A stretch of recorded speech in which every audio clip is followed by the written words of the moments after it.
Kaya pala maraming bumibili ng chocolate cone kasi masarap naman pala talaga siya. Legit talaga guys. Masarap siya, lahat ng flavors. 3 yung flavors na available. Meron yang pistachio, cashew, and almond. Lahat ng flavors na yan na sinasabi ko, masarap. Legit na masarap. And dati $5.99 yan. Ngayon 200 plus na lang. So 1 kilo, ayan. So isang box, 1 kilo yan.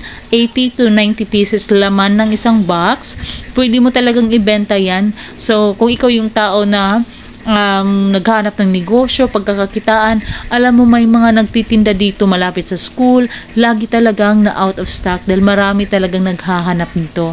Dahil talaga naman, masarap naman talaga siya. Kaya kung gusto mo rin, i-click mo yung yellow basket para maka-order ka at ang bilis lang din ng kanilang deliveries. Pwede mo tong gawing pang giveaways or kung may picnic kayo, may lakad kayo with friends, pwede mo tong i-offer. Pwede ito yung kakainin ninyo snacks.